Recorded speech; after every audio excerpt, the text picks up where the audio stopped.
G'day Bomber fans, our list for 2024 is already set, we know this, but that doesn't mean we have to avoid looking at our 2025 list, and we are set to attack the draft like all teams do in 2024, so I figured I would get us started early, get you guys familiar with the players that we are linked to through our academy or father-son recruitment options. Just by the time draft night comes along, you guys can know a little bit more about what we could be up to as a club, so let's look at our 2024 academy players. Let's start off with a father-son option. Noah Caracella is obviously the son of Blake Caracella, who was recently named our VFL head coach. He played some underage footy last year for Geelong Falcons. That's Noah, not Blake. Only 2 games for the club. Didn't really show too much in either of them. If we're being honest, he kicked a goal. That's about it. He's a pretty versatile player, apparently. He can play as a high half forward. He can roam deep, which is where he kicked his goal in one of his 2 games. He seems to have some good spatial awareness, according to Coach Paul Corrigan. The coach highlighted his ability to find little pockets of space, both offensively and defensively. I think early days, it's not really clear what level he can grow to. We will have to see how he goes in his draft year, but I think we're all hoping to see more out of him in 2024 for the Falcons, maybe even at VFL level if he gets to that stage, and hopefully he is used for his state as well to bolster his value.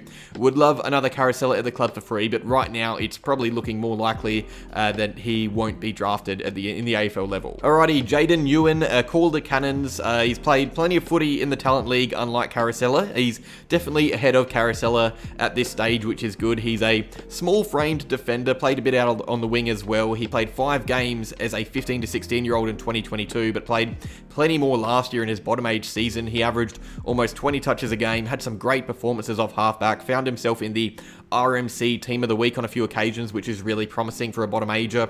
He isn't setting the world alike like Levi Ashcroft and Sid Draper do, and honestly, that's probably what we want to hear. You'd rather him be playing average to decent footy than elite. He's an NGA prospect, so if he is bidded on before pick 40, we can't do anything. We can't match a bid, so hopefully we see some good footy out of the defender, but not too good that other teams take him. We don't need too many of those 35 disposal games that we saw him have at one stage in 2023. Maybe take it a bit easy this year, Jayden, but in all seriousness, he's probably not yet around that level of top 30 or 40, I'd say, and after that, it's really hard to read anyway this early, so we don't know where he sits compared to others until the season starts, but it wouldn't surprise me to see him drafted at the national draft late. The way he's going, NGA players from Essendon don't always turn out that way, but he's looked alright. I'd say at this stage he's leaning on a rookie draft spot instead of a national draft spot though. Alright, someone I really don't know much about at all is Khalil Kaakour. He is listed in the James Hird Academy as an NGA player. He has played district level football, it seems.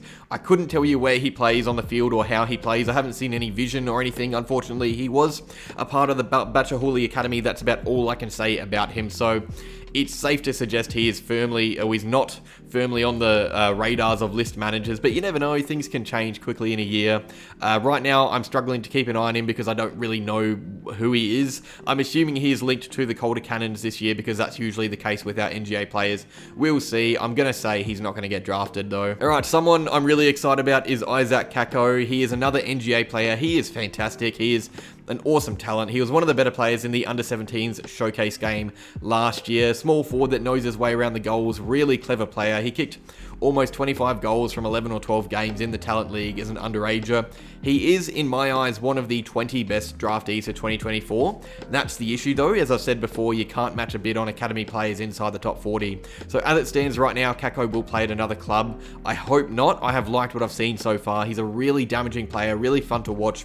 Maybe not the 20 best players. That might be the Essendon bias kicking in. He wasn't invited to the AFL Academy, but I think he's set to be drafted. I'd be surprised if he isn't. He's a clear option for state level. That's a given. So he is a platform there to build a really big year. Definitely a lot of potential. Hopefully clubs pass on him if he does manage to perform like I believe he will. And another player I don't really know much about at all, Alessio, is the son of Stephen Alessio.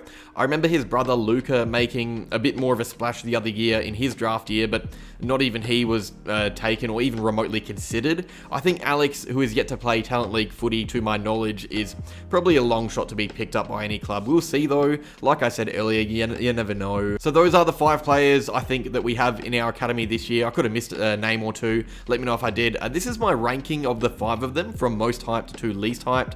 Kaakour and Alessio, again, they're down the bottom solely because I don't know them.